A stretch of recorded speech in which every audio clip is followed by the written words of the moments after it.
Hello friends, welcome back to our channel. இன்றைக்கி நம்ம சேனலில் சூப்பரான நான்வெஜ் நண்டு ரசம் எப்படி பண்ணுறதுன்னு பார்க்க போகிறோம். இது சளி இருக்கிறவங்க எடுத்துக்கிட்டாங்கன்னா சளி உடனே க்யூர் ஆகும். அதோட எலும்புகளுக்கும் ரொம்பவே நல்லது. இது எப்படி பண்ணுறதுன்னு இப்போ பார்க்கலாம் வாங்க. அதுக்கு இடிகளில் ஒரு ஸ்பூன் மிளகு, ஒரு ஸ்பூன் ஜீரகம் சேர்த்து நல்லா தட்டிக்கலாம்.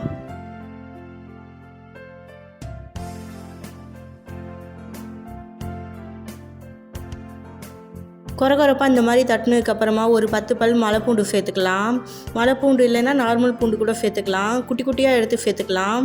குட்டி பூண்டுனா ரசத்துக்கு ரொம்பவே நல்லாயிருக்கும். இதையும் இப்போ 1-2 தட்டிக்கலாம்.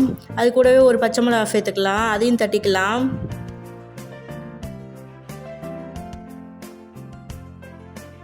இது எல்லாத்தையும் ஸ்பூனை வச்சு கலந்து விட்டுக்கலாம். கலந்து விட்டு திரும்பவும் தட்டிக்கலாம்.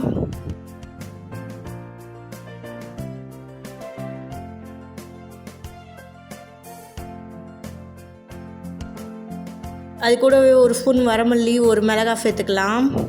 ஏற்கனவே பச்சை மிளகாய் ஒன்று சேர்த்துருக்கோம், அதனால் ஒரு வரமிளகாய் போதும். இது எல்லாத்தையும் இப்போ ஸ்பூன் வச்சு நல்லா கலந்து விட்டு தட்டிக்கலாம்.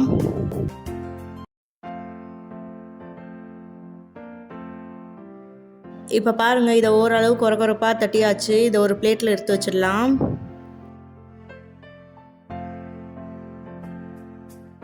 நைஃபாக தட்டிடக்கூடாது, இந்த மாதிரி கொரகொரப்பாக இருக்கணும்.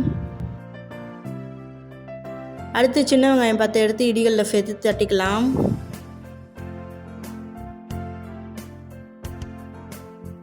அது கூடவே கொஞ்சமாக கொத்தமல்லியும் சேர்த்து நல்லா தட்டிக்கலாம்.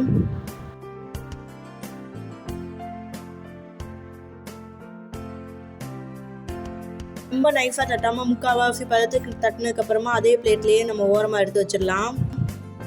இங்கே பாருங்கள், இந்த மாதிரி தட்டி எடுத்து வச்சுக்கணும். இது ஓரமாக இருக்கட்டும். நண்டோட குட்டி குட்டி கால் பீஸை மட்டும் நல்லா கழுவி எடுத்து வச்சுருக்கேன். அதையும் இந்த இடிகளில் சேர்த்து 1-2 தட்டி எடுத்துக்கலாம். எல்லாத்தையுமே ஒரே நேரத்தில் சேர்த்து தட்ட முடியாது, கொஞ்சம் கொஞ்சமாக சேர்த்து தட்டி எடுத்துக்கலாம். நீங்கள் வேணுன்னா மிக்சியில் கூட வீப்பரில் வச்சு 1-2 தட்டி எடுத்துக்கலாம். ஆனால் இடிகளில் தட்டி எடுத்தால் டேஸ்ட் ரொம்பவே நல்லாயிருக்கும்.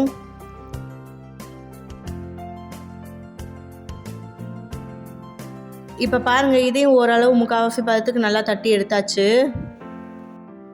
ஒரு எலுமிச்சம்பழம் அளவு புளியை ஊற வச்சுருந்தேன், அதையும் நல்லா கரைச்சி எடுத்துக்கலாம். அடுத்து ஒரு கடாயில் 2 ஸ்பூன் நல்லெண்ணெய் சேர்த்துக்கலாம். ஒரு ஸ்பூன் கடுகு சேர்த்து நல்லா பொரிய விட்டுக்கலாம். அது கூடவே நம்ம தட்டி வச்சுருந்த வெங்காயம் கொத்தமல்லியும் சேர்த்துக்கலாம். ஒரு கொத்து கருவேப்பிலையும் சேர்த்துக்கலாம். சேர்த்து நல்லா வதக்கி விட்டுக்கலாம்.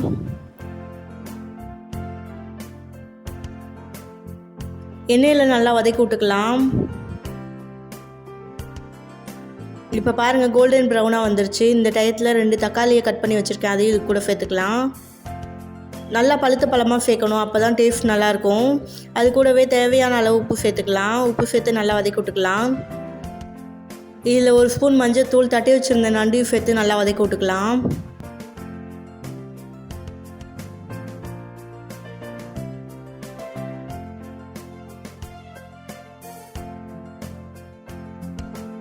தட்டி வச்சுருந்த நண்டை மசாலாவோடு சேர்த்து நல்லா வதக்கி விட்டுக்கலாம். இதில் இப்போ 50 ml தண்ணி சேர்த்துக்கலாம். தண்ணி சேர்த்து நல்லா கலரி விட்டுக்கலாம்.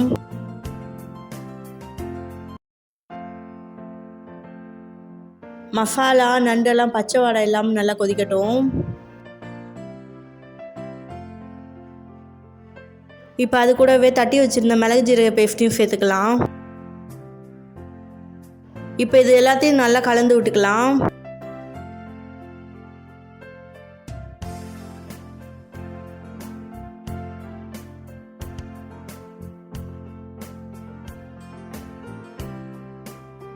இதில் ஊற வச்சிருந்த புளி தண்ணியும் வடிகட்டி சேர்த்துக்கலாம். புளியில் 2 தடவை தண்ணி ஊற்றி நல்லா கரைச்சி சேர்த்துக்கலாம்.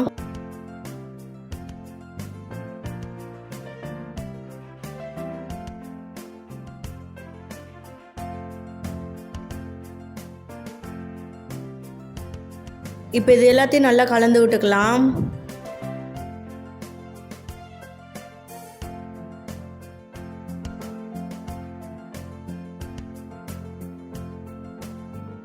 இதில் தேவையான அளவு உப்பு சேர்த்துக்கலாம்.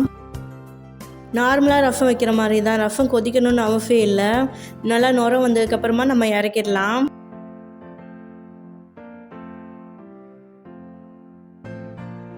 இப்போ பாருங்கள் நுரை வந்து லைட்டாக ஒரு கொதியும் வந்துருச்சு. இப்போ ஸ்டவ் ஆஃப் பண்ணி இறக்கிடலாம்.